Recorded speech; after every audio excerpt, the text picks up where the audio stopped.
What an adventure to kick it off. Yeah, well, here we are now. Here we are. Thanks. That was a lesson in teamwork. Yes, yeah. I think in the digital age that we are in now, I should be used to like being in two places digitally with someone, but it's so weird. I think what throws me off is like hearing myself. Yeah.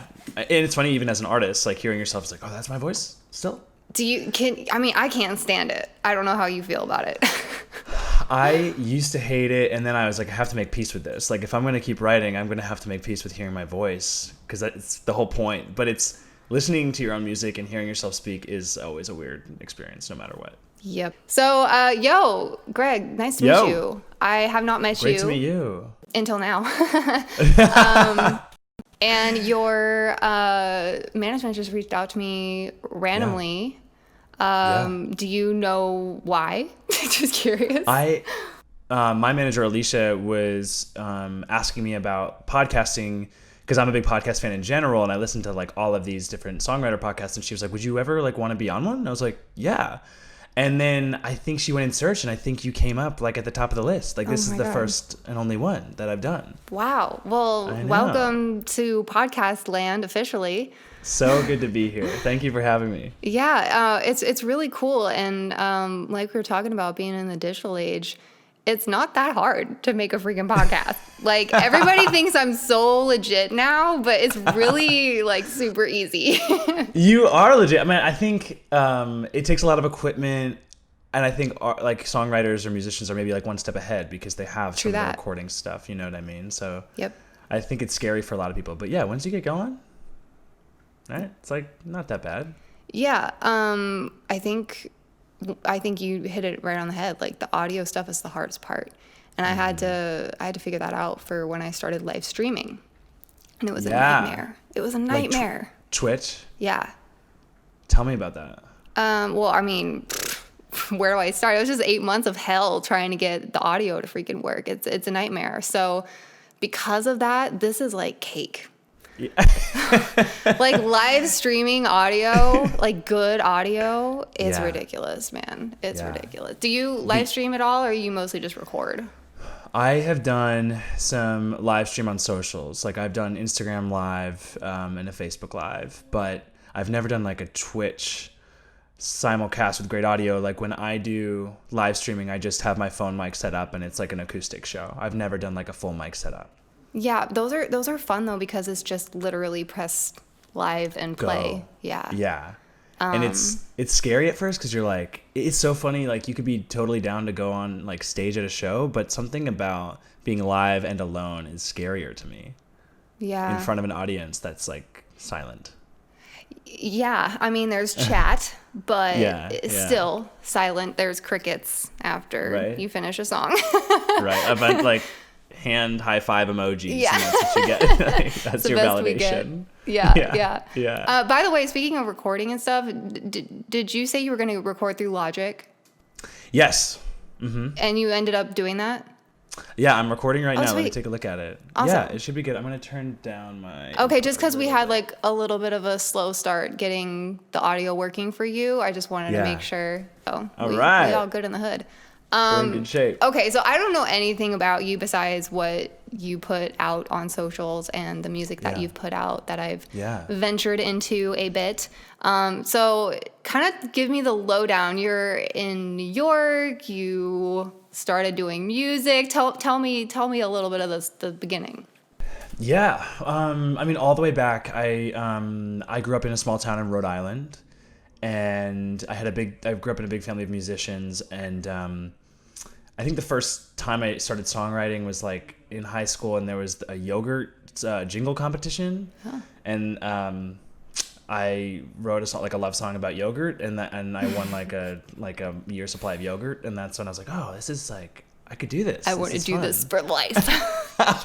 Yeah, and I need to make more money than just yogurt, but it was a start. Yeah, and so anyway, I went to college, and I was like in a cappella groups, and I was doing that kind of thing, but I didn't really start recording until I moved to New York after I graduated school. And my goal after college was like, I kind of want to work in the music industry. I need to learn stuff, but it was always about how do I learn stuff to help myself, like, get my music out there. So I started working at Pandora and did that. like some like research analytics there about how people listen to music. And then I moved over to Vivo, and when I was there, that's when I got like a lot of record label experience, because Vivo's owned by Universal and Sony. Yeah. And my job was to help other artists figure out how to like hack the YouTube algorithm. So like, how do you get your music video get more views? And then I moved over to a label after that. And then I just was like, I'm helping everybody do their music thing, but I want to do my music thing. You know what I mean? Oh, I totally feel you. I've been playing keys for so many other people. I've been writing for so many other people most of my career. Yeah. And I get it. I mean, I think a lot of us, when you're a musician, you're usually a writer and a creator too. And it's so true. You want to get your own message out there. So it's so true. And it's like, especially like being a DIY musician, like it's a lot about making ends meet, and it's fun to play at shows, even if they're not yours. But at the end of the day, like the most satisfying projects are going to be the ones that you make, you know? Yep. So anyway, I just moved to LA. I moved to LA yesterday. What the heck? Oh my God. Well, welcome. We're neighbors now. I didn't know that. I thought you were still in New York. I was until like 2 weeks ago. Wow. So is it because of the whole COVID, like end of the world thing happening there that you left, or? It was a multitude of things, but COVID was a part of it. It was pretty tough. Yeah. It got pretty tough there it's tough everywhere, but it's going to be winter soon there. Yeah. I have a friend in Manhattan, and he's been stuck in his, 300 and some square foot apartment in Chelsea for like 6 months or something now. So, dude, I don't know, man. I love New York, but I'm a little worried for it. Love New York. I'm a little worried for it. It's not looking good. I mean, a lot of my friends moved out. Some moved to LA. Like, I think LA is a pretty attractive option if you are able to, if you have the flexibility. I love New York to death. Yeah. And I lived there for 5 years, and I could totally picture living there again, but it's really tough right now. Yeah. It's really hard. Well, I mean, people are leaving by the thousands, tens of thousands. I mean, the apartment, the empty apartments, I think it's like, 30,000, over 30,000 now. Like, that's crazy. And I think the biggest difference in New York is like you pay you pay so much for your little apartment because of everything else that's outside. You know, and there isn't anything outside right now. There's nothing. There's nothing. And so LA, I had been trying to move to LA for a couple of years, like with work, trying to figure out how to make it work. And finally I was like, I got to do it. I just got to go. Was it okay? So did you like put all your stuff in a truck and drive across country, or did you like ship it and then fly, or like? No. It's exactly. I finished a 10-day road trip. Holy crap, dude! We did not have to do this today. We could have done this tomorrow. I was excited to catch up. Jesus. Seize the day. Why not? Wow. If I seem delirious, that's just because it was 10 days of camping. Welcome to the club, because I slept about 2 hours last night. I've just got a lot on my mind, and I ended up getting out of bed at like 4 a.m. just like because I was tossing and turning, not sleeping anyway. So I was like, you know what, I'm just gonna get up. And so I've been working since 4 a.m. and I don't even know what life is anymore. Oh my God. Do you caffeinate? I do now, very little, just only like one coffee. Yeah. Is that hot or cold, iced? I mean, I'm not too bad with the heat, and I love the taste of hot coffee more than cold coffee. I don't know what it is. Like, the second you put it on ice, it's like, it just doesn't have as much flavor to it. Do you know what I mean? Well, I don't, because I am the exact opposite. Like, it could be the dead of winter, and I'm like, give me that iced coffee, like the extra ice. So good. I love the pain. I mean, us artists usually do to some extent. Yeah. But it is so true. That's why I'm happy I'm in a warmer climate now, so like I can get iced coffee whenever, and no one thinks it's weird. Dude, this is the perfect place to come. You just missed the whole winter now over there, and it's been hot and muggy there too right now. Their summers aren't fun either. Yeah. It always is, but I always say you can complain about one season in New York. Like, New Yorkers like love to complain, and so it's like, either you can complain about the winter, which is what I do, or you can complain about the summer, but you can't do both. Do you get so like hot. Cold? Do you get like freezing? I get really cold. I do too. That's my thing. So cold. Like I can kind of deal with the summers, the hot. Give me the hot. Give me the Yeah. hot. The cold, I'm just like, I get cold to the bone. Fortunately, I actually moved like 2 months ago. And Nice. I'm still in the LA area, but I'm Right. not in the same place. And I actually have a bathtub. I know. So you can like just submerge and warm your whole entire body I've up. only ever had a shower, and Oh, it helps so much. luxury. It helps so much. Like I haven't had, Put a bath bomb in there. yeah, some salts or something. I don't think I'm that fancy. I literally just put like my shower gel, like 2 squirts of it, and I'm like, oh, it's good enough. Yeah. I really don't care. That's amazing. Oh my gosh, I could waste a day in a bathtub. Oh my God. And I do now. I this morning I got kind of cold and I was in there for like 30 minutes, that's a lot of time for me. Like I'm very ADD. I always have to be doing something. And now that I have a bath, it's the first place that I feel like content doing nothing. It's weird. That's amazing. Yeah. So I don't know. Do you have a bathtub? Do you have one? I do. Okay. Well then, yes. And it's the first one that I've like, coming from New York apartments, it's like the first bathtub that I've like wanted to take a bath in, if Yeah. that makes sense. It makes sense. You're like, who lived in this apartment before? I do. I have a bathtub and a shower, and they're separate. So like, Oh yeah. the bathtub, it's like, if you're using it, like you've committed to using it. Yeah, no, that's the jam. That's the jam. It is the jam. Mine's combined. Mine's not that cool, but I don't care as long as it's there. Okay, so I had a question because you talked about working for Pandora, which I saw. I didn't know you worked for Vivo though. Yeah. And you talk about helping artists and stuff, which, getting down to the bottom of that and Yeah. hacking that for other people is amazing, but you're now getting to use all of that gold for yourself. And I noticed your Spotify plays are great and everything. Thank you. My question is, because I was just laying in bed right before I came on here when I was waiting for that delivery, and I was just like chilling for a second, Yeah. try not to be sleep deprived, and I was going through Vivo, and there was this like emerging artists playlist 2020, and I went to the source of it, and it's Vivo playlist channel, and there's tons of them. There's like UK ones, American, US ones, and it's all like genre based, but also there's like emerging artist ones. And I was like, dude, how do I get on that? So am I talking to the dude that knows how to get on that? That channel, the Vivo Playlist YouTube channel, was like the genesis of what I did at Vivo. Oh my That's what I God. worked on. Yeah. And I just had this thought for the first time laying in bed today, like right before this. Amazing. That's weird. That's crazy. Serendipitous. So I can give a little bit of background. Vivo was created by the labels as like it was going to be a streaming service, and then the labels were one day going to strip their videos off YouTube. They didn't really want to have to rely on YouTube, but YouTube became so powerful, right? It's the go-to place. Yeah. So then Vivo had to pivot and say, okay, we're going to really focus on YouTube. And there's like a bunch of tips and tricks about how to like grow audiences on YouTube, Smart. right? So titling things and thumbnails of videos and all that stuff has an effect on how videos perform. And so my job was to try to figure out what are the things that make the YouTube algorithm surface your video more often.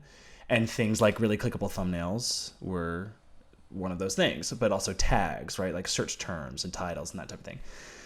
So when we were looking at where our views came from, a lot of them were from playlists. YouTube was pushing playlists because it maximizes watch time, as opposed to like you just clicking a video and then another video gets surfaced randomly. It's like, no, we want to get you into a playlist because then you're in a theme and then you consume more. Right. So we wanted to create a bunch of playlists because we wanted to control how that consumption worked based on the artists that we wanted to support, right? Because there was a whole curatorial team building those playlists. So I didn't do any type of curation, but my job was to work with the curation team to like build playlists, experiment on what titles and what tags and what order of videos made us maximize the watch time by the users. And then we would like go like throw it out there, put it out there. So is that just trial and error? Like order and yeah. all that? You're just basically seeing when people dip, basically? Yeah, it's like, what's the average watch time? You can look on the videos individually as well. Like, what's the retention on an individual video? So you want to put a lot of like high retention videos up front. Yeah. It gets pretty, if you as a YouTube user, if you've ever looked at YouTube analytics, the back end, like it's pretty robust and they can tell you a lot of things. So Yeah.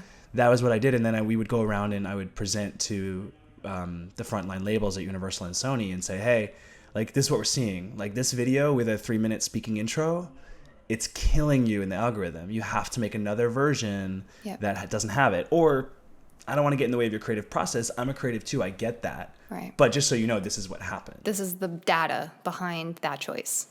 Totally. You can't mess with that. It is what it is. It's tough. Yeah. It's tough. A lot of them, I think the music industry, based on my experience, has a lot of metrics that people care about that are something that I would more compare to like a vanity metric, which is like one video that has 1 billion views. But based on our research, if you put out like 5 videos around the same song, like it's more likely that in some they'll get more than 1 billion, but labels often don't want to drive people to different videos because there's that one number that they want to reach. You know what I Yep. mean? And what do you mean by like 5 different versions, or the same thing but the same thing? Yeah. No, we wouldn't recommend like uploading the exact same video. Okay. And that it might even be against YouTube's Yeah. terms. But no, like if you have a song coming out, Mm-hmm. you should put out the official audio version. You should put out a lyric video if possible. You should put out the official music video. Right. Behind the scenes with the music playing in the background. Yep. Like create this. And I don't think that's news to anybody, right? Like create content out of everything. Yep. No, I find that quite annoying, even though I know that it's true. I'm just the kind of artist that like I want to move on to the next thing. I don't want to like sit around and tinker with content and like make more content out of something that's like so yesterday to me. It's tough, but I'm trying to make myself do it. I've at least been doing the official audios before the music videos. But my next thing is like, I'm trying to get to that point of like, okay, I'm going to sit down for 3 days and do a freaking lyric video.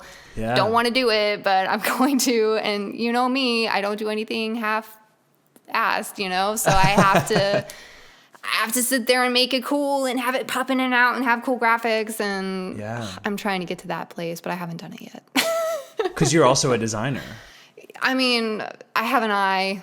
Unfortunately, it's like ignorance is bliss, because I know it's possible. And I'm like, I get this vision and I end up, I know. I sit down thinking, oh, I'm just going to do a quick lyric video. No big deal. And then it's like 4 days later and it's this huge production. Yeah. You know how it goes. Because you don't want to half-ass it. I totally get it. And it's fun. Like I get into it too, you know? Totally. Have you ever worked with anybody who's like, I'll work with you? I find sometimes like people on the come up are like, okay, like I'm not going to charge an exorbitant rate. I'm going to try to work with you because I like what you're doing, and like you could get me publicity because I like your song and your song could get big. And have you ever been able to collaborate like that? Nope. Bring them, honey. Yeah.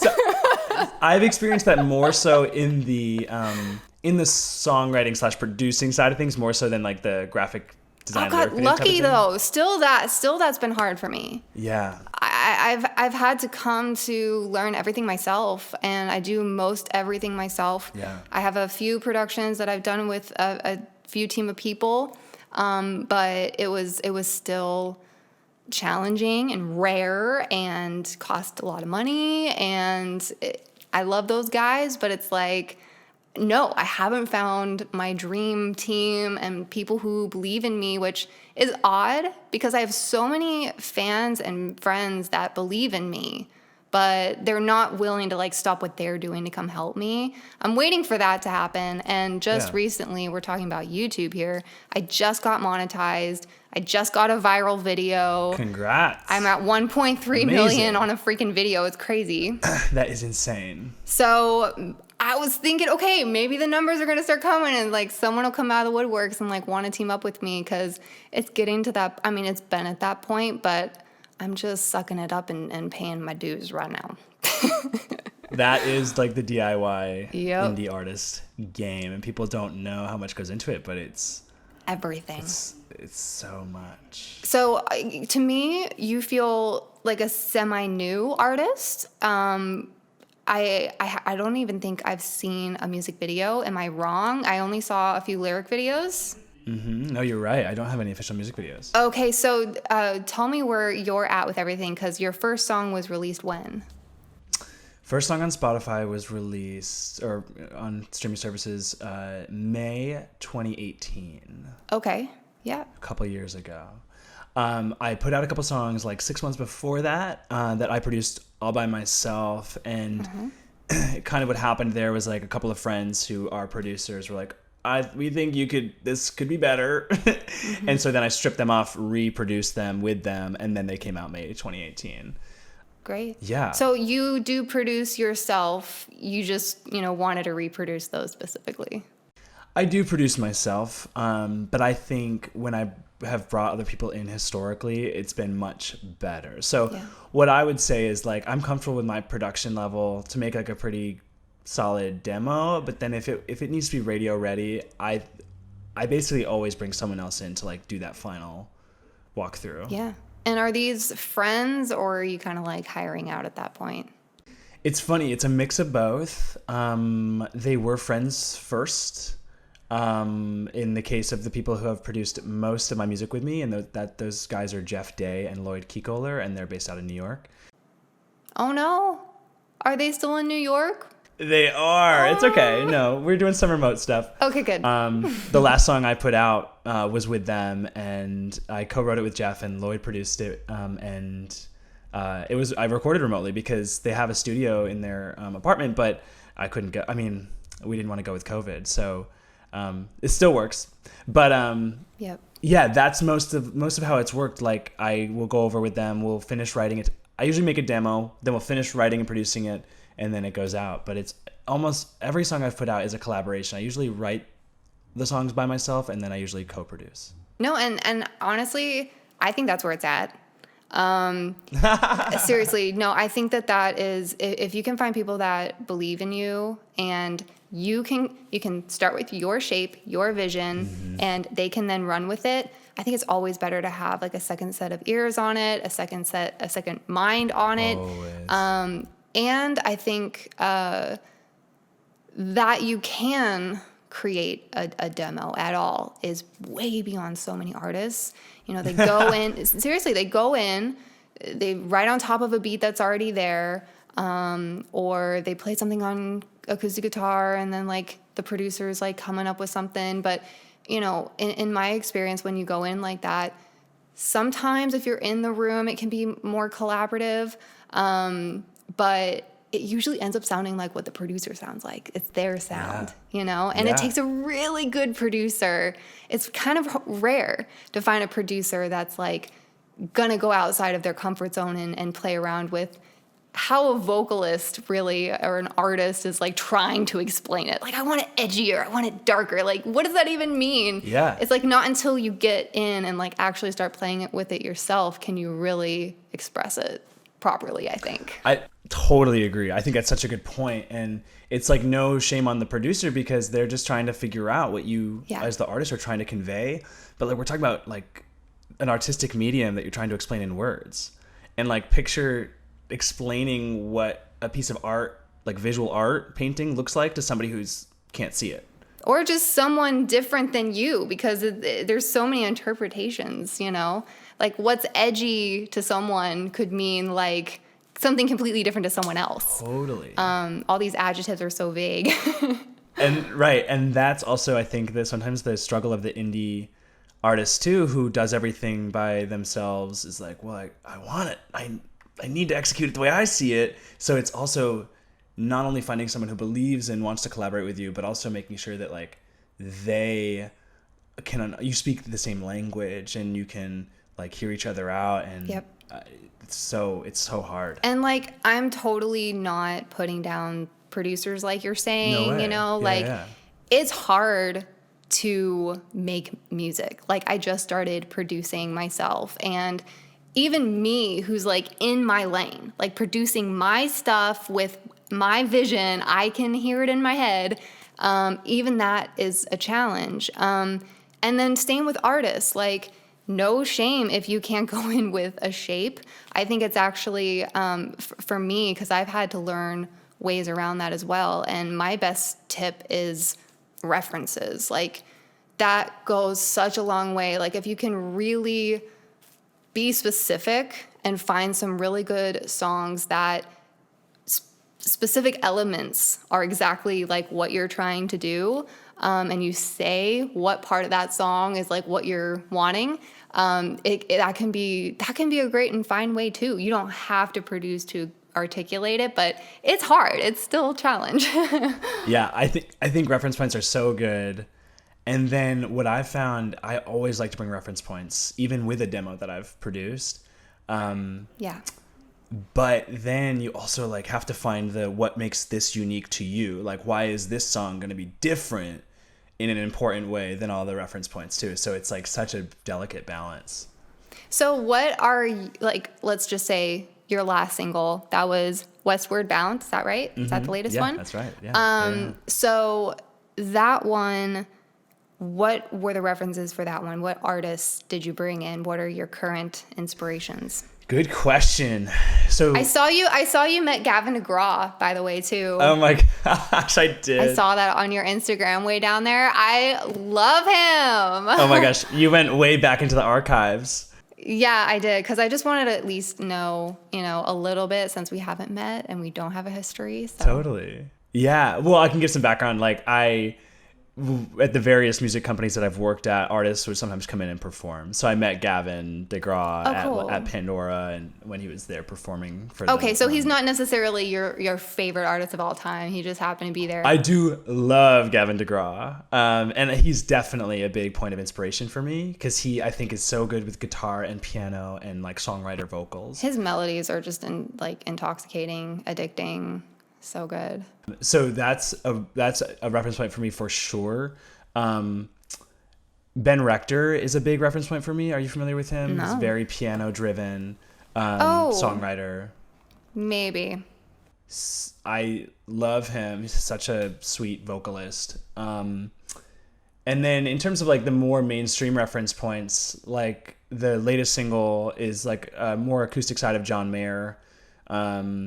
Shawn Mendes folk pop type thing. Mm-hmm. Like those are kind of the reference points. Like a lot of guitar, a lot of piano, and I've done some electronic stuff before, but I would say my where I like to be is like folk acoustic pop more so than anything else. Yeah. Okay. So maybe a little bit more like, I'm just thinking as mainstream as I can, more Ed Sheeran kind of, Charlie Puth maybe. Mm-hmm. Oh, yeah. Like I love Charlie Puth. Okay, yeah. And I love Ed Sheeran too. I think he gets a bad rap sometimes, but... Really? Well, I think because he's everywhere. He's too mainstream now to like him.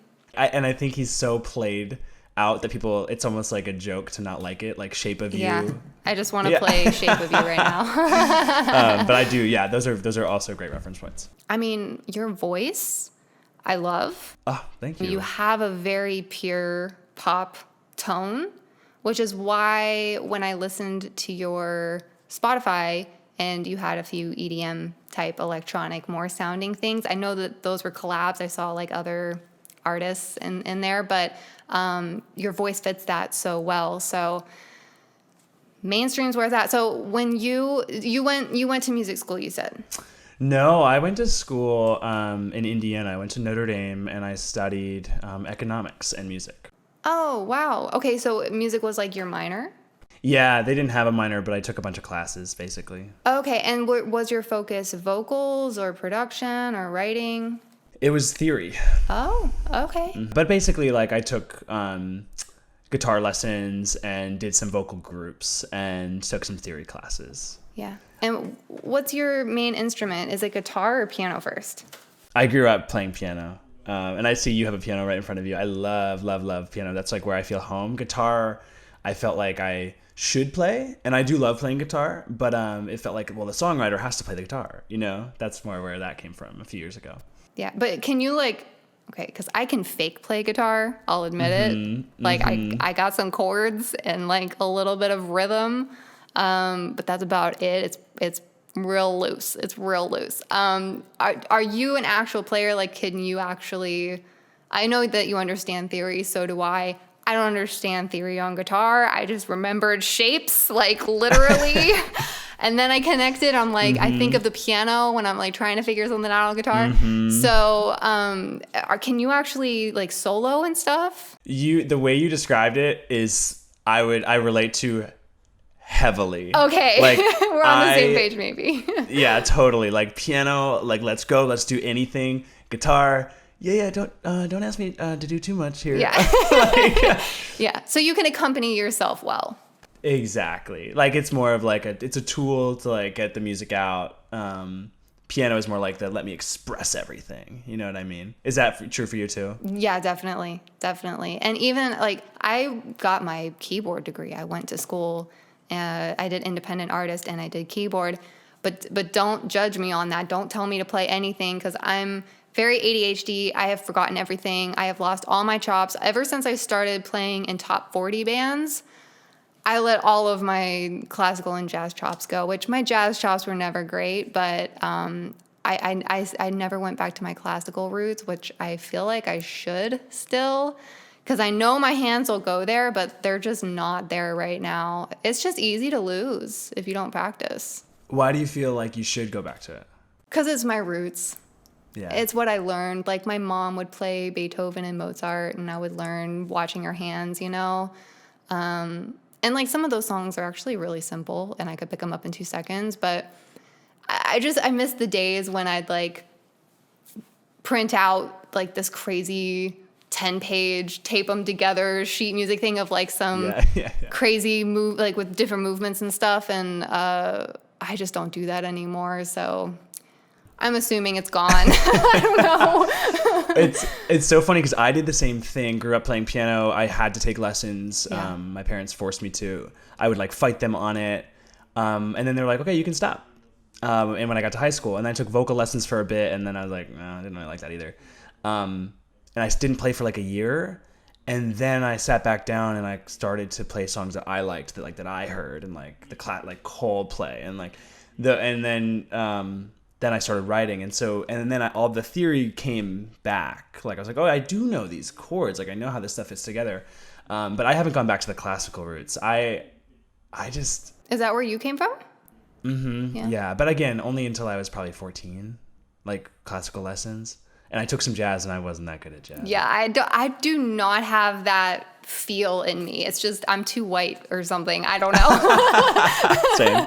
I just don't have the jazz bone. I don't know. Yeah, I tell people like I don't have amazing rhythm, and they're like, "You're a musician." I'm like, "I know, but." No, rhythm is definitely my weak point, and I've had to learn how to compensate for it for a long time, but I'm definitely much more a harmony person. Like, and I don't have perfect pitch or anything, but I have relative pitch, and I don't know, just in my music mind's eye, I've got melodies, and the rhythm, I'll sing it for you, but I have no idea what it is. Right. You know? Right. So, and then sometimes translating that from, singing it to then playing it, it's not the smoothest transition. So it's my weaker point. But I've learned how to compensate, I guess. But I also think what you said before is true, where it's like if you we're not all good at everything, right? And so we need to like bounce things off people, and someone who's like great. I have a former bandmate who like grew up playing the drums, and he's also an amazing singer, and so like I could talk to him and be like, this is the melody, like what do you think about that? And so collaborators are so important to like make the vision come to life, even though it's hard to like let go a little bit and like trust someone with it. Yeah. Do you have issues with that? Like when it's your baby? Oh my gosh, I do. Yeah.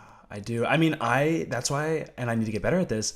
I often like write the song by myself, and I'm like afraid to bring a half-finished song to somebody, even a trusted collaborator, because I'm like, what if it starts going in the direction that I don't want it to go? And well, I mean, not to call you out, but I'm just a fellow human, a fellow imperfect artist. It kind of sounds like that's rooted in insecurity too. And I know that that's happened for me. Sorry, not to call you out, but I'm just being real because I've experienced this, like having a song that's like, well, if I just played around with it more, you know, like it's not ready. Like I don't really want to even show it to anybody yet. That could bring something to the table. It's hard when they're your babies. And I think too, when it's ideas, ideas don't feel concrete in our mind. It just feels like this random, just splatter on the wall. And I think it's hard for us as artists to feel confident in that, to even show someone that you're a potential collaborator with. Until you get something that you're like, okay, I'm going to go in there and wow them. And they're going to be like, yes, this song, you know, you want to get people excited. It's like, yeah, it's hard to believe in yourself so much that you're like, oh, I'm going to come play this one melody that I came up with when I was crying one time. Great. That'll get them excited. Right. And I do this thing where sometimes when collaborating, I'll like say a line like, no, sorry, it's stupid. You know what I mean? Like you count yourself out before you even let the idea fly into the universe. Yep. I've had to get better at that because I did it to a fault that I literally was throwing everything out. I wouldn't even, and now in my mind, I still have to force myself. I'm like, Nova, don't put it away. Just keep going. Write the stupid song fully. Don't write part of the stupid song. Write the whole stupid song and then decide if it's stupid or not. Right. But it's hard, but you have to fail big because like when one time it was an artist came into the office at Pandora. It was Hunter Hayes, you know, the country artist. Oh no. He's I don't know where he's been lately, but he's good. But anyway, he was like, I wrote like 250 songs for this 10-song album. You know what I mean? Jesus. And you have to, the creative process is more than people I think want to romanticize it. It's like more about writing a lot. That sounds terrible. 250? I don't know. Like, and maybe you don't have to do that many, but how many songs, like I've never actually put out a full LP, but how many songs have you written and how many songs have you put out? Like, what's that ratio? Because for me, I probably have like, I don't know, 100, 150 songs and I have like 10 out. Yeah. You know? And they're all half done. I mean, maybe they'll come out one day. I hope they will. But like some of them may not. But that's okay because I think the good ones come out of the ashes of the bad ones. Yeah. You mean from rewriting them, or because you have that in your experience, now you're going to go sit down and you're going to write a better one, or both? I think it's a good question. I think both. Yeah. I think both. You could revisit the song I just put out, Westward Bound. I started writing 3 years ago and like couldn't figure it out. And it came out like last Friday. It's always a puzzle. Yeah. Oh, and then sometimes you write a song in 20 minutes. You know? Yep. Yeah. It's interesting. You say archives and like having so many more songs than you put out.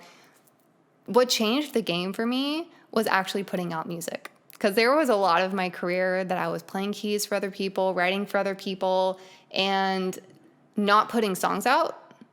And because of that, all those years, yeah, I have a lot more songs that I've written and not released. But since learning the art of not giving a frick, as they say, I now kind of just go all in on the song that I'm most excited about at the time. And if I'm going to get into it, I'm going to release it. Because I just don't care anymore. And if it's at the top of my list out of my pile, then it's probably worth it. It's probably good enough to go in on the time with it. So that's kind of been my strategy since producing myself. I mean, I think that's an amazing strategy because otherwise there's paralysis. Like you just won't put anything out. Sam Hunt has this story. I think I heard on some podcast he was on, who I love Sam Hunt. I mean, I think he's an amazing songwriter. I have to look him up. And he was at his album release party and the music is playing in the background. And he's like quite a successful like cross-country crossover pop artist. Dang, yeah, 7.7 million monthly listeners. He's so good. Jesus. But anyway, he's at his, and he's written for Keith Urban. He's written for like a bunch of other artists. Damn. And he's at his album release party and he's like hearing his music. He's like, damn, I should have done that line. I should have changed that to this, you know? And just forever editing. His friends are around him like, let it go. Like it's here, it's out. Like let it be, let it live, let it fly. And so he had to learn that, and we all have to learn that, which is like, I think you could always tweak a song. Like you'd always do something else or add or subtract or whatever.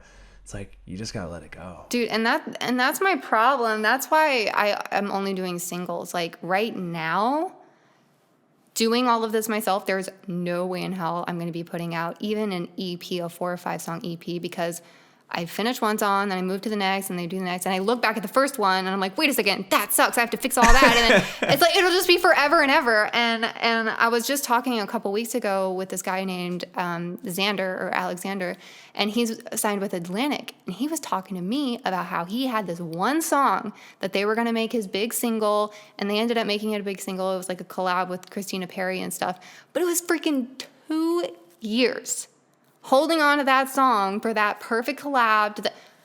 I will go mad. I mean, like, the song comes out, it's got to come out into the world simultaneously. It's so hard for me to, like, hold on and then look at it. It just gives me too much time to overthink it. I agree. It's going to be a problem. No, I agree. And what's nice about looking back is, like, if you think the song that you wrote, like, a year ago isn't that good, well, then maybe you've grown. You know what I mean? If you can have, like, a critical eye, it's like, oh, I think I'm better now. You know? Well, that's happening on a freaking monthly basis then, because a month is my max. Yeah, well, then you're improving pretty quickly. But I agree. I think back, I'm like, oh, I wouldn't have made that choice. I think for me, it's a lot of times the choices I make in the production or the songwriting, and I'm like, I actually just didn't know myself well enough at that point to say yes or no to something in the studio. Like, I didn't know what sound I wanted, and like someone suggested something, and maybe I was like a little bit too polite, or I didn't know how to say no, or I wasn't sure what I wanted anyway, and that sounds decent, you know? But I look back now, and I think what my favorite part of the journey is to say, the most recent song I put out feels like the most me of any song I've ever put out. And I think that's like my goal to continue going forward. Like, do I feel more like me in what stuff I'm putting out? Yeah. And this brings me to a question that I've had about you after kind of going into your world. I'm going to ask a really stupidly broad question, and just don't say anything if it's too stupid. But I guess I'm kind of wondering, what are you about? You know, like, you talk about getting more to you. I think for me specifically on your social media, it was kind of hard for me to grasp who you are, you know? And again, I keep calling you out, but I just feel real with you because I am you. And what is your message with your music that you're trying to convey right now? Yeah, oh my gosh, this is such a good question, and not a stupid question. It's just so broad, you know, I don't want to make you feel overwhelmed. But at the same time, it's almost like an artist's mission statement, right? It's like why. The why is so important, because I think some people have whys that may not just carry them through. Like, I think you need the why because it's hard. It's like so hard. Yes. And with my music in particular, I've been trying to find my voice. Broadly, thematically, one of the biggest things that I want to convey is like inclusivity and acceptance in music. And I'm still trying to figure out how to tell that story, but music is the tool that I want to do it through, because as an LGBT artist, I felt like I didn't have a lot of people to look up to that were like mainstream, singing about love, telling their stories super authentically, because it wasn't going to sell, and or major labels who controlled the market in yesteryear, decades ago, like weren't going to put that out. And one thing that I always like have thought about in trying to like walk the line of like what's commercial, what's me, is like what types of pronouns do I use in songs, right? Like those are the types of things that I find like really challenging, that I like try to face every single day and say, well, why do I do this? And the why is like to give some kid who's struggling with his or her identity somebody to look up to and be like, oh, look, like that, you can do that. You can do something that you're excited about, even in a world that maybe wasn't really built for you as like a minority.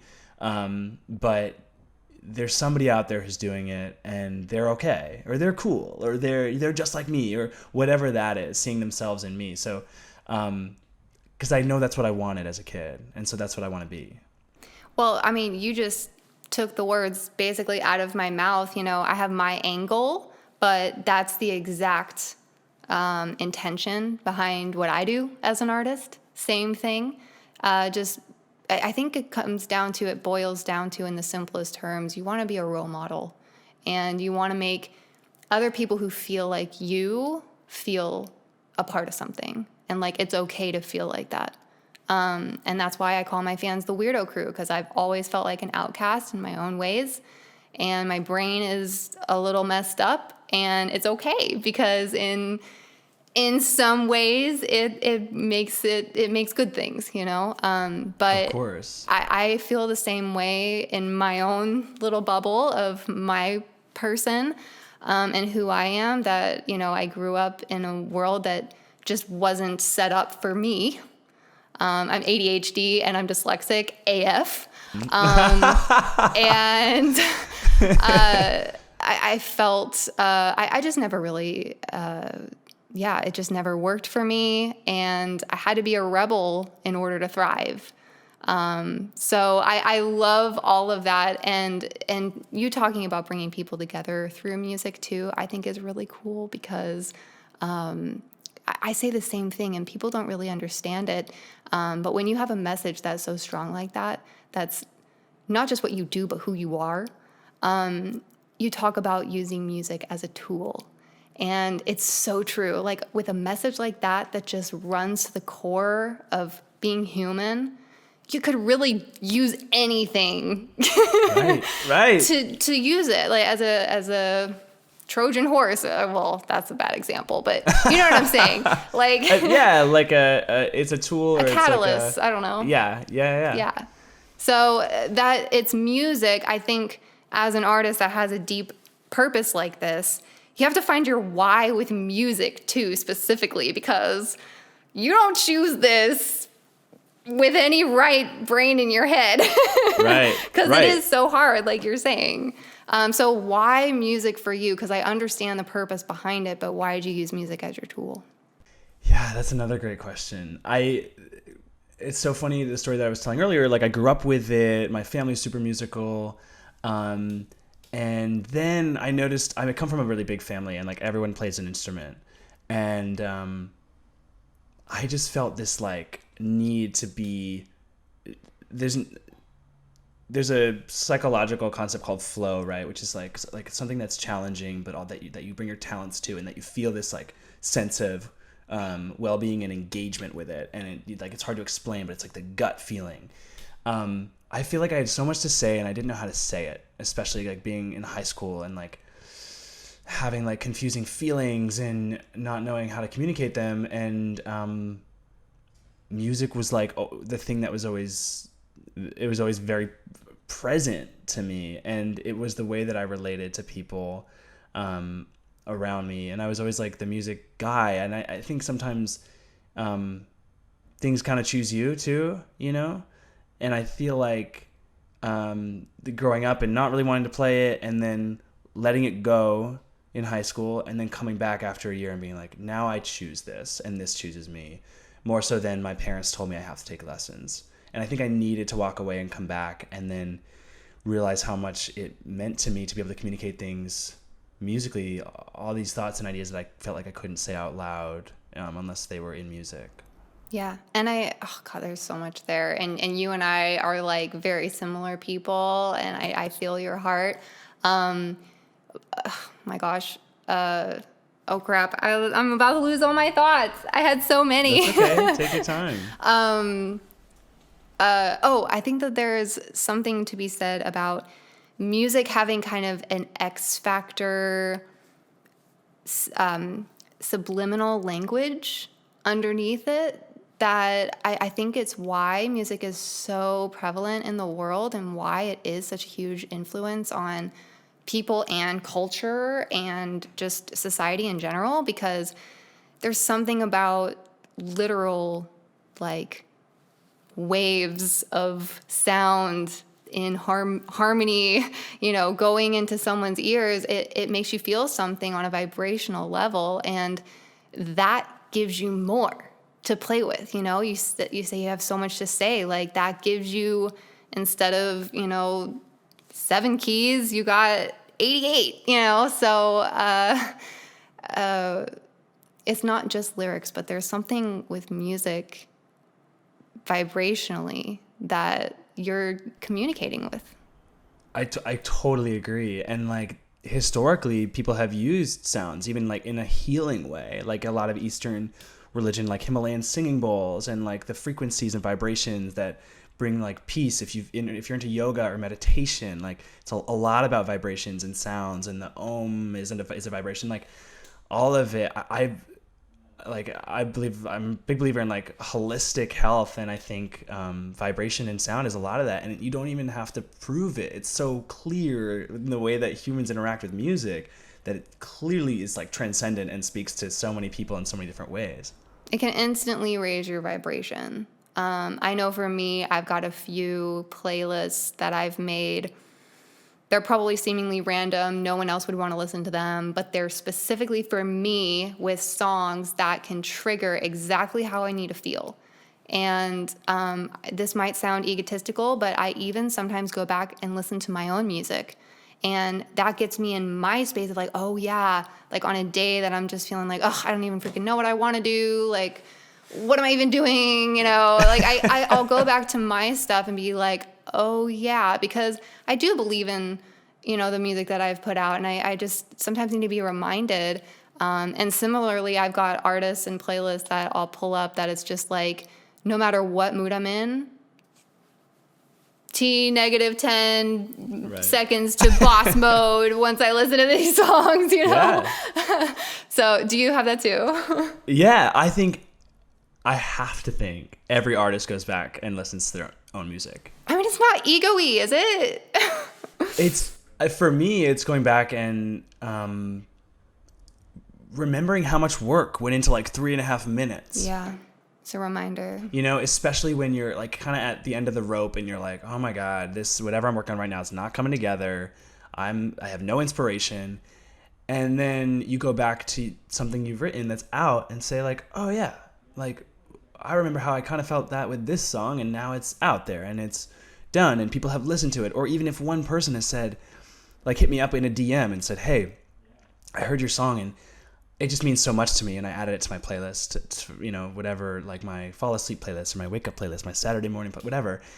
If one person says that, it's like, wow, cool. Okay, I have to keep going. So revisiting music I do that a lot, because I'm like, Greg, you were pissed off and frustrated and uninspired, and then you still got through it and finished this thing, and this thing resonated with somebody out there, and like you deserve and you owe it. You put it out there. Just, you got it. Yep. Keep going. Yeah, and for me, I didn't realize how much of a tool this was until, oddly enough, I started live streaming.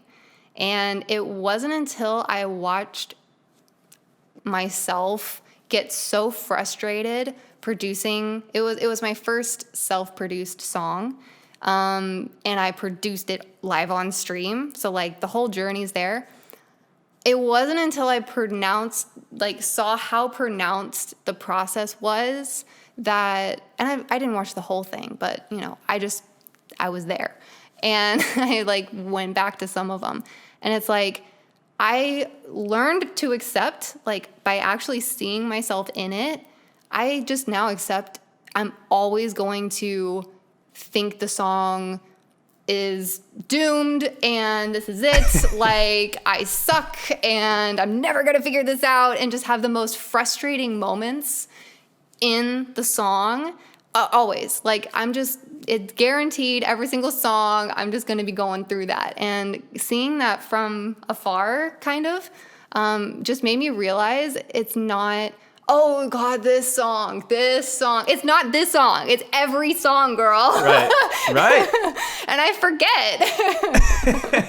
It's sometimes like hearing yourself speak or hearing yourself sing or seeing yourself in a video of a live performance. All of that, I think, is really good for self-awareness, because and I think on a live stream especially, you're not like, probably if it's a long enough live stream, you're not really performing. Like you're like streaming and you're working, and your face is going to show you things that you're not even aware of until you watch it back. So I think that's so good for self-awareness. I mean, it's still, some things it's hard, like we were saying at the beginning, it's hard to listen to yourself sometimes, but it's a good lesson to remember, because I think, at least for me, being so ADHD on top of it, we forget so quickly and we get so excited about the next thing that you don't remember what it took for the last thing. And yeah, whether it's a confidence boost or just remembering, oh yeah, it's always hard.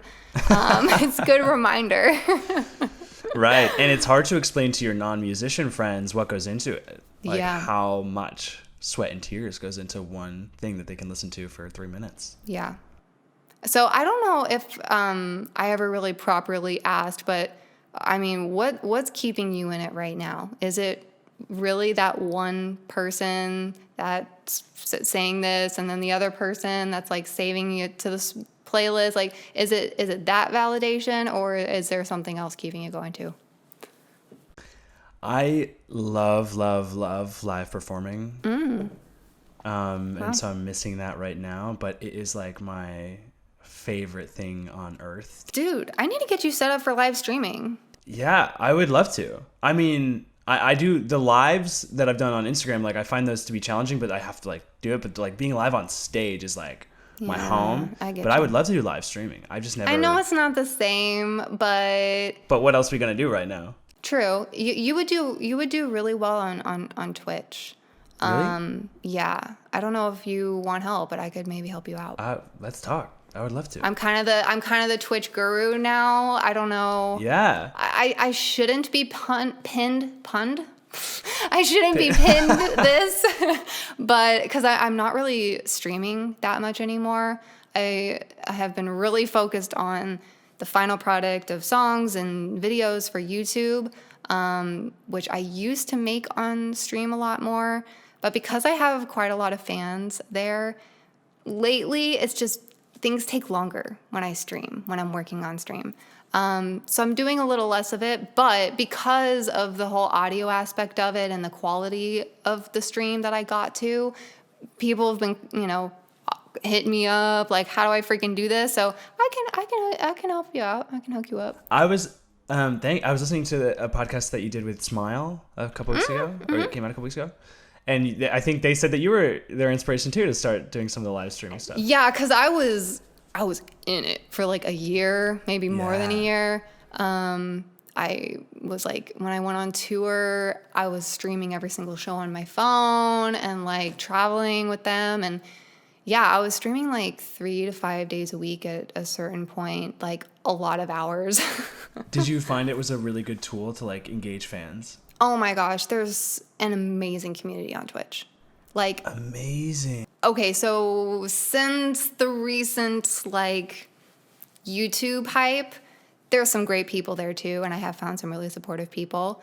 But on Twitch, it's my crowd, man. Like, it's the nerds, it's the introverts, it's the weirdos, it's the socially awkward, says random stuff type people. Like, that's my jam. So yeah. I found a real connection with a lot of people there, and I made true friends.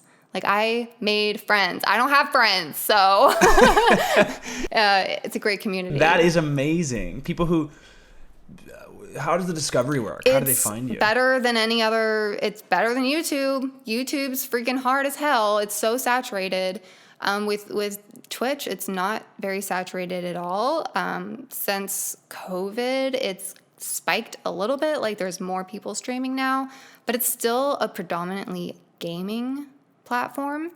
So the music, it's split up in categories. The music category, I mean, it's not hard to start going up to the top, even with like 20 or 30 average views, which is not a lot, which is like good, but not a lot. Because some people go in there and they got thousands of people watching them, like the big streamers. But you have like 20, 30 people on average watching you, and you're on stream long enough. That's the key. You can start getting in the 5th, 6th, 4th row, whatever. And that's when people can discover you. And I think I'm not sure what it is right now, but I remember there being like 4,000 unique profiles in the music.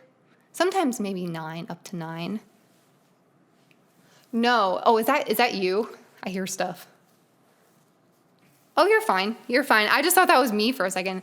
But yeah, so I mean, that's a lot of people that could potentially discover you out of maybe 100 people that are online for music at that time. So it's not crazy, and it's an amazing place. Oh my gosh, I would love your tips on that. Yeah, I mean, it's a whole thing.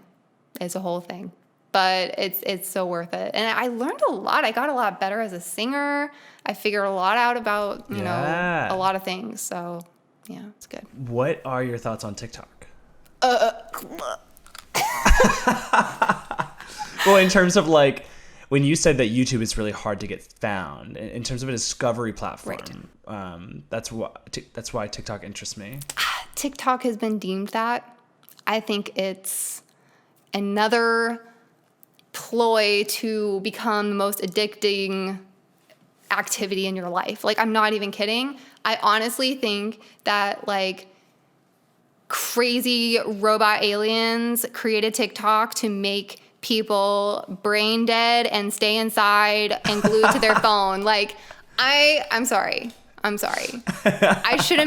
don't throw hate often. I'm not trying to throw hate, but that app is so addicting. And it's like... so addicting. The smallest part of my brain is activated. Right. Like the most simple. Yes. And when I stop, like, first of all, once I get on the app, I'm on it for like way longer. I just go down this black hole and time doesn't exist. And then I'm like, I come up to breathe and it's been like 5 hours. I haven't eaten. And then not to mention, once I do come back, my brain literally feels like mush. Mm-hmm. Like, I don't know what it is, but I think it's like an overdose on dopamine or something. You know what I mean? Yes. It's just like every single one is like a hit, you know? Something is happening. Something's happening in my brain. I'm sorry, but there's something crazy going on that I feel like someone manufactured or something. Like, they made it like that. But the whole discovery thing, though, is that's how they hook you. Is when you're a new account and your first, like, 3 posts, the algorithm is like, we're going to make it go viral so that you become addicted to this and never want to stop making videos ever again. That's what they do. That and like what the algorithm is just meant to do is keep people on as long as possible. So whatever they can do to make that happen, they will. And that is for any platform, you know? But there's just something so much more simpleton and mindless about TikTok. Like, I don't like short form content. I know that sounds crazy for someone with ADHD to say, but it's just, why? I don't know. But I'll tell you, when I was working at Sony, every single meeting was about TikTok. Oh, Jesus. Every single meeting was, how do we make this song go? Has it gotten banned yet? Is that a thing that's happening? No, but there's like an executive order and it's like coming up if they don't figure out how to buy it, get more secure, or somebody has to buy the US property or something. Yeah, I heard Microsoft was going to buy it and then they like pieced out. So it's obviously like not a good deal, probably, because like who would turn down TikTok? Like, that just sounds like crazy. Right, especially like at the growth it's having right now. Yeah. I don't know the latest, but yeah, it's definitely going to come under fire very shortly if nothing changes. I really tried to get into it for a second. I have like 20 or 30 TikToks on there. Yeah. I really tried to make myself, because I'm like, okay, I'm not going to be that old fart that like isn't adapting to the new-ish. Yeah. Because that was Instagram for a while, you know, and I wasn't on Instagram for a while. Yeah. I honestly don't love it, but it's a tool. Yeah. Same with Snapchat. I think that kind of died though. Yeah, I don't really use Snapchat. Do people use that? Yeah, the kids still do. The kids. We're not a kid anymore. Bitter old people. Yeah, we're like bitter old 20-somethings. Oh, these kids with their TikTok. I don't get it. Okay, so are you working on new music right now? I know you just put this new song out on Friday. You can totally plug it, but I'm excited to also hear about what you're working on. Yeah. So I just put that one out, and that one, the name is Westward Bound. I released it on the day that I started my road trip west. So I moved out of New York and started driving, and I just arrived yesterday. But so that's that song, and I've been working on a bunch of different songs for an album, but they're all probably like 80% done, and you know what that's like. So 10, 12? Probably 12. Wow. But not all new. So like some I'll pull from, that I've put out already, because I have one EP that has 5 songs, and I have put out, I think, 5 or 6 other ones. Some of those second 5 or 6 will be a part of this album. But I'm really interested. The album is going to be called Phoenix. And I really like the idea of like your world going up in flames and then like rebuilding it from the ashes and starting over, and that being like an opportunity, like a rebirth. And I love that symbolism, and I love fire. I love like the light and the dark and that type of thing, like elemental. So that's gonna be the project, but there will definitely be like singles that come out. Like you said before, singles are the name of the game. Like you could put out an amazing album. Even some of my favorite artists put out albums. I'm like, I don't have time to listen to that whole thing. Whatever that like ADD thing is in the way that we consume music. But so yeah, more singles out in the next couple of months, and then I think early next year is when I'm trying to put out the whole album. And are you going to complete the whole album before you release a single, or are the singles going to kind of be, yeah. Okay. Yeah. No, like you said, like if it's ready, let's go. Like, let's put it out. There's a couple that I'm holding on to that are done that I want to come out like at certain times. For me, there's a song that will come out probably, and this is like a long time away, but June is like Pride Month, and I have a song kind of about that, and I kind of want to hold it. Like there's like thematic songs you kind of want to hold on to. What's that? Nobody cares. Just put it out. We want it. Like maybe I'll put every it out day sooner. is Pride Day. Come on. Oh, I totally agree. Maybe I will. Seriously. Maybe I will. I mean, Katy Perry just put something out, or maybe that was June. It was a little while ago, but she put something out that was about Pride, and I don't think it was June. I mean, it could have been. That's true. It's like so mainstream now. It doesn't, like, it's just time to do it. If a song is ready, put it out. Don't hold. Yeah. Like the excuses to hold have dwindled down to like nothing now. Like seriously, the only thing to hold it is it's not there. True. No, this one's mastered. Let's go. Dude, put it out in like a month. You just put one out on Friday, put another one out in a month, and just keep banging them out. Love it. I don't mean to, step in on your plans and strategy here, but that's just been my new take on it all. It's just like Why no one freaking cares. They just want the music, Good music.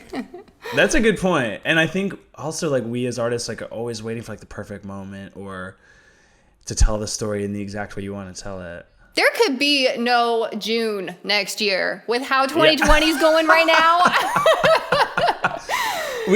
We might only have a couple more months left. You're about to put that out now. That's a very good point. I think I can't. Yeah. I'm going to change this date as soon as we get off this. I'm going to have to change it. You're going to have to call it Phoenix before the apocalypse. Right. If we ever rebuild, I can have like a Phoenix follow-up. Yeah. After the world if ends. we ever rebuild. If we ever rebuild this world. My word. Are you hanging in there? You just came from like the epicenter of it all. I know. Like, are you cognitively okay? It was pretty tough for a few months there. My apartment was in Brooklyn. I had 2 roommates who left town for months because they went to go live with family, and I was just in my apartment. I'm pretty extroverted, so I do like alone time, but like, let me tell you, this was like a heavy dose. This was like all the time alone time. And I got pretty hard on myself, and like, why am I not? All I wanted was alone time, and like, I'm not creating. I'm not like I'm like holding myself to a high enough standard. So that was like a pretty negative thought cycle that I was in for a while. And honestly, part of that was like the impetus to move to LA and to have some like sun and outdoor space and set up like a little studio with the room that I could get. And so I'm doing much better now, but it's been pretty tough there for a while. So it sounded like you had a lot of pressure on yourself whilst alone. Yeah, definitely. Yeah, I get the same way. Yeah. Yeah. And I am actually an introvert. I may not seem like it, but I need my alone time. That's where I fill. That's where I like recoup. And this was hard for me. Like, I just moved closer to my family 2 months ago because... Are you from LA? I was born in Texas. I've lived in California since I was 13. But so yeah, I'm like half and half.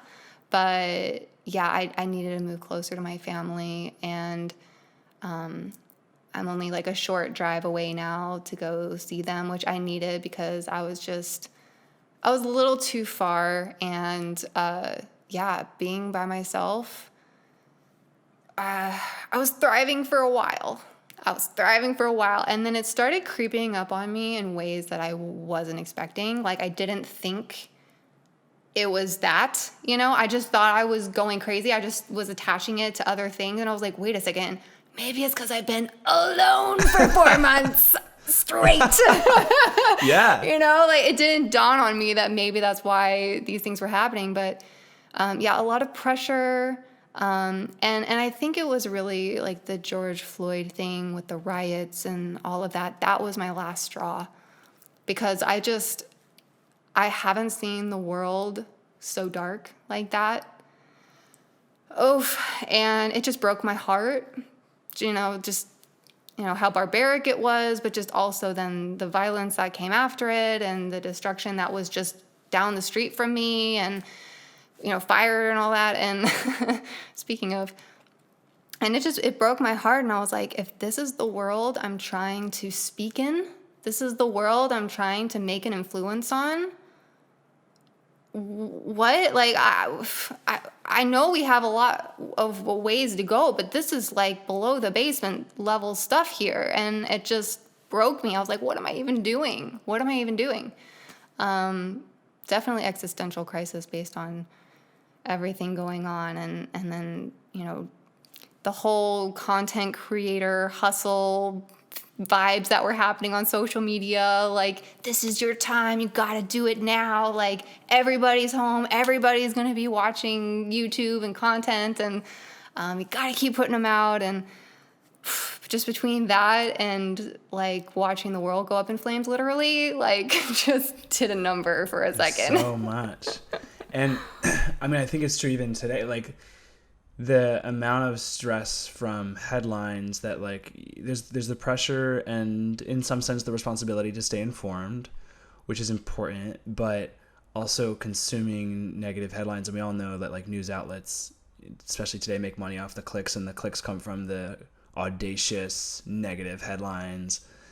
It's like it really does a number. Like, and this is over the course of months. Like, how long have we been living in this world? Obviously, there have been different things, like, and there have been bright spots. I mean, but it's been really challenging. And the toughest part, I think, at least for me, is like not really knowing where the light at the end of the tunnel is, in terms of going back to a normal world. And I mean, you touched on a lot of things. Like, when I say normal world, like COVID, I'd love for that to be over. And then like the Black Lives Matter movement is like, it's so good that it's out in the spotlight, but it's bringing to light a lot of the injustice that, we as people of privilege haven't, at least in my own case, been as much aware of as I definitely am now and stuff. So in some sense, it's like really good that there's this awareness, because that's where change happens, but it doesn't diminish how complicated and difficult it can be for mental health. Yeah. And I think, like you're saying, just the amount of consumption for the amount of time that it's been, not to mention the YouTube algorithm. Once you click one video like that, you gonna get all the videos that are like that. So there's no escaping from it. But yeah, we're going through some change, which, yeah, I think I'm looking for the same answers that you are. Like, sure, we want to just get out of the pure chaos that's happening right now, but also what is that new goal then? Like what's the new normal, as they say? Because we've just been in this for a while and we don't know how much longer we're going to be in it. And I just can't imagine it's ever going to go back to quote unquote normal. I just feel like in ways there's just going to be where there's no going back. Like, I don't know. So, yeah, hopefully more good than bad comes out of it sooner than later. Right. But yeah, I don't know. It's and as a creator and as a writer and someone who wants to influence thus world, yeah, just been in deep places in my heart. And I think that's where we all have to go back to. You know, like we can see what's happening around us. We can see the crowds and, you know, the general everything going on outside of us. But I think at the end of the day, going inside ourselves and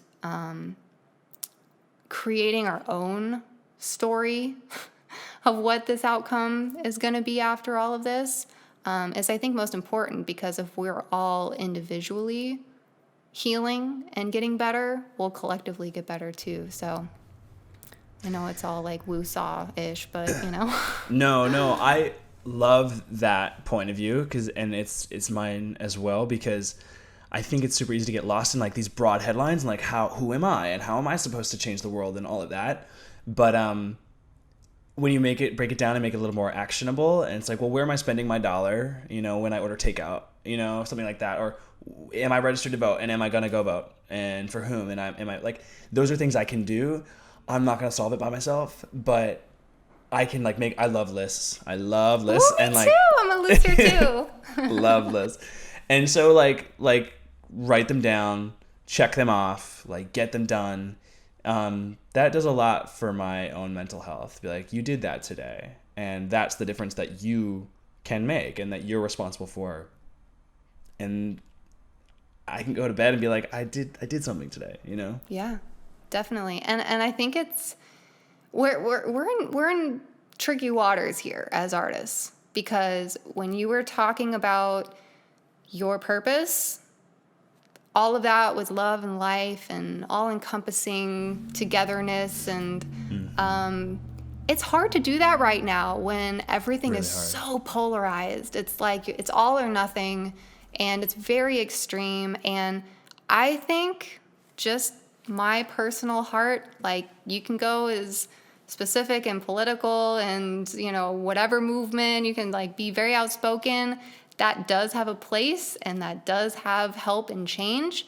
But for me as an artist, saying my own perspective in my own words through my experience, to me, is better. Because I hate to just say it like that, but finding your own words individually, and then we have the platform as artists to put that into music that can make someone feel something and influence a non-extreme for freaking once. Like, hey, maybe I can come up with, you know, my own narrative of how I want to live and perceive what we're going through. And that's maybe better, because I feel like exactly what you're saying. Like, these headlines and these generalities and these extremes, I don't know how much we're all connecting with it, to be honest. I think we all have our own spin on it, and it's important to communicate the nuances and the differences. Yeah, and I think, to your point, there's a time to speak and a time to listen. Yeah. And so like making sure that you're listening. Not everyone's activism looks the same. Yep. And I think searching inside yourself for what you have uniquely to say is like the best thing you can do. But that entails asking also like a lot of questions and making sure you are listening. So yeah, you were talking about being informed, and like, yeah, it's inspiring. Like, when I mean, sometimes it sucks to have to go through it, you know, listening to all of it, blah, blah, blah.